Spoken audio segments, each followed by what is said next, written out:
आप देख रहे हैं बेनिफिट टीवी।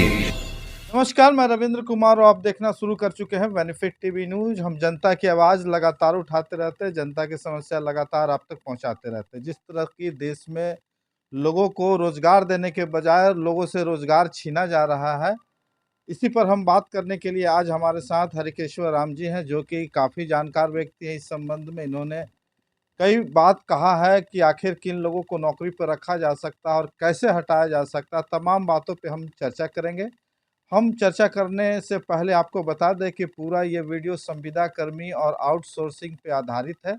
उनके पक्ष में क्या-क्या कुछ हो सकता है सरकार के द्वारा, उन तमाम बातों पे हम बात करेंगे। फिलहाल मामला दिल्ली से जुड़ा हुआ है। दिल्ली में जो संविदा कर्मी या एडप्ट पे जो प्रोफेसर की बहाली होती है, उसमें श्री लक्ष्मण प्रसाद यादव जी, जो काफ़ी मुखर वक्ता थे, उनको हटा दिया गया है। क्या कारण है, उसी से हम शुरुआत करते हैं। तो सर, लक्ष्मण प्रसाद का मामला जो है काफ़ी आगे है, क्या कहना चाहिएगा जिस तरह से हटाया गया है? लक्ष्मण यादव काफ़ी मुखर मान लीजिए कि हैं और काफ़ी तेज तर्रार और हिंदी के सहायक प्राध्यापक थे, लेकिन उनकी नियुक्ति रेगुलर नहीं थी। 2009 से वो लगातार तदर्थ नियुक्ति पर काम कर रहे थे, एडहॉक बेसिस पर काम कर रहे थे। आम तौर पर होता है कि जो तदर्थ नियुक्ति होती है उसको कुछ दिनों के बाद रेगुलर करने का प्रावधान रहता है जी। अगर मान लीजिए पहले मान लीजिए होता था कि कोई 180 दिन तक लगातार अगर सरकार का काम कर लिया 180 दिन लगातार, तो उसको आप हटाना मुश्किल हो जाता था और उसको रेगुलर जब भी होना होता था तो उसको रेगुलर किया जाता था जी। तो चूंकि पहले से आपको बता रहे हैं, हम लोग चूंकि जिस विभाग से थे, जिस इरिगेशन डिपार्टमेंट में थे यहाँ, तो इरिगेशन डिपार्टमेंट में आप देखिए कि जितना बड़ा बाबू छोटा बाबू मूंगफली में जितना है सब जेई का बहाल एडहॉक पर किया हुआ है। अच्छा। अब फिर बाद में रेगुलर हुआ जी। सबको रेगुलर मान लो, जो भी काम किया सबको रेगुलर हुआ, किसी को हटाया नहीं गया।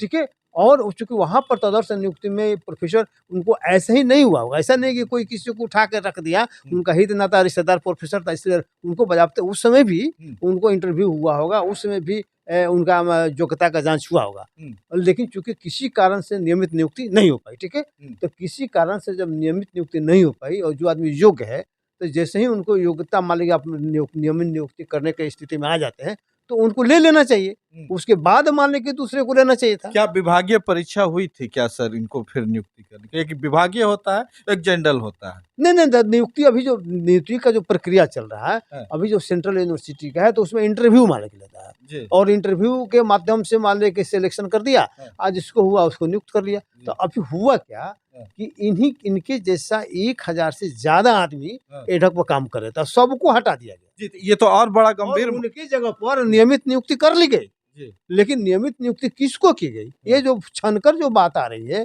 तो इन लोगों को इसलिए हटाया गया कि इनके जगह पर आरएसएस के लोगों को भर्ती करना था। तो आरएसएस के लोगों को भर्ती करने के लिए ही इन लोगों को 1000 लोगों को हटाया गया और इनको नियमित नियुक्ति नहीं की गई, जबकि इनको करना चाहिए था। योग्यता जब थी, इतने सालों से पढ़ा रहे थे, इतने दिनों में उनको एक्सपीरियंस भी मान लेके हो गया था, तो उनको निश्चित रूप से नियमित नियुक्ति कर देना चाहिए था ऐसे लोगों को। इस तरह का मामला सर बिहार में भी है और भारत में भी कई राज्यों में इस तरह का मामला चल रहा है। हजारों हजार की संख्या में लोगों को हटा दिया जाता है, उसके जगह नए लोगों को ले लिया जाता है। कारण कुछ भी बता दिया जाता है कि अब परमानेंट अलग से लिया जाएगा या फिर पुराने लोग को हटा के नए लोग को मौका दिया जाएगा। कई लोग बेरोजगार हो गए इस तरह से। क्या कुछ सरकार को इस बारे में कानून बनाना चाहिए? एक और हम बात बता रहे हैं जी। जब हम लोग इरिगेशन डिपार्टमेंट के जो हम बात बोल रहे हैं, तो उस समय बिना योग्यता के जिसको जूनियर चाहा उसको रख दिया, उसमें ना आरक्षण का पालन हुआ ना किसी का पालन हुआ। इसके बावजूद भी मानवता के आधार पर सबको नियमित नियुक्ति हो गई। ठीक है। और जितना तदर्थ नियुक्ति मालिक हो रही है, तो तदर्थ नियुक्ति में सबका बजाबते जो रोस्टर का अनुपालन करते हुए तदर्थ नियुक्ति हुआ है सबका, और बाद में नियम भी निकला कि तदर्थ नियुक्ति भी होगा तो उसमें रिजर्वेशन पॉलिसी का पालन करते हुए होगा। तो सब नियम कानून का पालन करते हुए खाली नाम दिया गया रेगुलर के बदले तदर्थ नियुक्ति, तो उसको आप रेगुलर आप कर देते। जैसे आपको मैं बता रहा हूँ कि कर्पूरी जी ने ये 1979 में करीब 1000 अभियंताओं का बहाली किया था असिस्टेंट ईयर में। कोई परीक्षा नहीं हुआ था, उन्होंने कहा कि भाई सर्टिफिकेट ला और बहाल हो जा। तो सबका मान लीजिए कि जो है बिना बीपीएससी के रूल था कि बीपीएससी के रिकमेंडेशन के बाद, कंसल्टेशन के बाद नियुक्ति होगा, नियम यही था। लेकिन उनके बिना कंसल्टेशन के नियुक्ति सरकार ने कर दिया, लेकिन बाद में उन लोगों को फिर रेगुलर हुआ, बाद में सरकार ने उसको रेगुलर किया। अभी सर, अभी ताजा मामला के बारे में बात करें, बिहार में नीतीश कुमार जी ने काफी लोगों को संविदा और आउटसोर्सिंग पे दिया है बहाली। उन लोगों में कई लोग का भी छटनी हो गया है, पंप ऑपरेटर है और भी कई तरह के लोग हैं। उन लोग काफी दिनों से मांग कर रहे हैं सर कि हम लोग को परमानेंट किया जाए, हम लोग के साथ अन्याय है।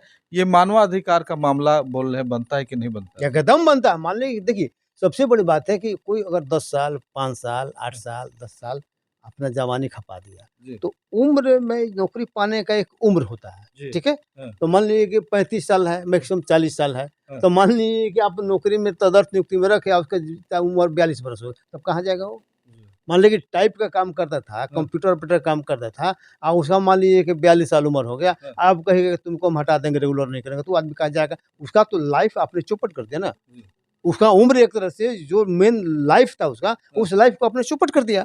तो इस तरह से बहुत खतरनाक मान लीजिए खेल है, और ये मानव के साथ कभी भी मान लीजिए अच्छा नहीं माना जाएगा। तो मानव अधिकारों को हनन भी मान लीजिए। लास्ट सवाल सर आपसे है कि देखिए कि सर एक व्यक्ति उसी विभाग में जो परमानेंट है उसको मिलता है 40,000, और उसी विभाग में कोई संविदा और आउटसोर्सिंग है उसको 10,000 पे काम कराया जाता है। बात होनी चाहिए जैसे कानून के हिसाब से सामान्य काम सामान्य वेतन भी होना चाहिए, लेकिन इस पर सरकार पालन नहीं करती है। आखिर क्यों सरकार इस पर क्यों नहीं पालन कर रही है इस चीज को? सामान्य काम सामान्य वेतन पे, समान काम समान वेतन, ठीक है। जी तो देखिए होता है क्या कि प्रक्रिया है, जी। जो नियमित नियुक्ति जब हो जाती है जी तो उस वेतनमान का जो न्यूनतम है वो मिलता है, और वहाँ से वो आगे बढ़ता है। जी तो हर एक साल एक इंक्रीमेंट मिलता है जी 3% के हिसाब से। एक साल नौकरी हुआ, 3% उसको इंक्रीमेंट मिल गया, ऐड हो गया उसके वेतन में, ठीक है। और 2 बार डीए बढ़ता है, तो 2 बार डीए बढ़ गया तो उसको डीए बढ़ गया, ठीक है। तो वो मान लीजिए कि मिलता है, उसको बढ़ते जाता है। और जो एडहॉक पर मान लीजिए जो ये जो बहाली होती है और जिसको कहते हैं कॉन्ट्रैक्ट पर, तो इन लोगों को मानदेय मिलता है। तो मानदेय का तरीका अलग है। मानदेय का तरीका ये है कि जैसे जो मिनिमम जो उस मिलना चाहिए मिनिमम, तो मिनिमम कम से कम उतना उनको मिलेगा, इतना गारंटी होता है। जैसे मान लीजिए 4th ग्रेड का है, तो 4th ग्रेड का जो मिनिमम जो वेतनमान है, उस वेतनमान मिनिमम पर डीए उस समय का जोड़, जब नियुक्ति हो रहा है ना, तो उसमें डीए जोड़ दिया जाएगा, आपका क्या उसको फिक्स कर दिया जाएगा, भाई इनका 27,000 हुआ, 27,000 इनको पर मंथ मिलेगा, ठीक है। 28,000 हुआ, अब फिर वही समीक्षा मान लें कि 2 साल 3 साल 4 साल पर समीक्षा होती है, उस समय के जो रेट बढ़ा रहता है, डीए बढ़ा रहता है, उसके हिसाब से मालिक उसको। सर, आज के डेट में जो संविदा कर्मी बिहार में है और भारत में है, एक मोटा मोटी बता दिया जाए कि उनका वेतन मिनिमम कितना होना चाहिए?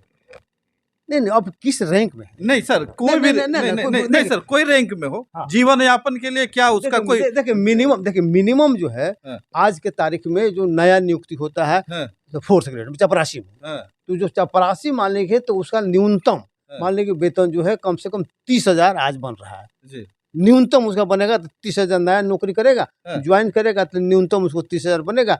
और हर एक साल कम से कम हमको लगता है कि 3% 10% मोटा मोटी वो हर एक साल बढ़ते चला जाएगा। सर, एक मामला हमारे पास आया था, रसोईया का जो स्कूल में खाना बनाती है, उनका बहुत कम वेतन है, लगभग 1200, मतलब नहीं देखिए तो अंतर करना पड़ेगा ना। देखिए रसोईया कॉन्ट्रैक्ट, जो रसोईया दूसरा चीज हो गया। रसोईया क्योंकि 8 घंटा का ड्यूटी नहीं करता है, ठीक है। तो उसको सरकार ने ऐसा बनाया हुआ है कि कोई भी आदमी अगर 8 घंटा रेगुलर ड्यूटी करता है तो उसके लिए तो वेतनमान की व्यवस्था। अच्छा, घंटा के हिसाब से भी कम? हाँ, जो मान ले कि कम, मान ले कि इसका 1 घंटा का काम है, किसी को 2 घंटा का काम है, तो उसको तो दूसरे तरह का मिलेगा ना। अच्छा, जैसे मान लीजिए अब सफाई कर्मी है, तो मान लीजिए कि सफाई करेगा ऑफिस का, तो 1 घंटा में सफाई कर देगा, तो 8 घंटा वाला उसको पैसा तो नहीं मिलेगा। लेकिन उसको तरीका है कि 8 घंटा में एक मिनिमम क्या होना चाहिए और 1 घंटा में काम मिलना चाहिए, ठीक है। और निकाल के तो उसको फिक्स होता है कि पर मंथ उसको उतना मिलेगा, इसीलिए उसको कम रहता है। चलिए, बहुत बहुत धन्यवाद सर, नई जानकारियां देने के लिए।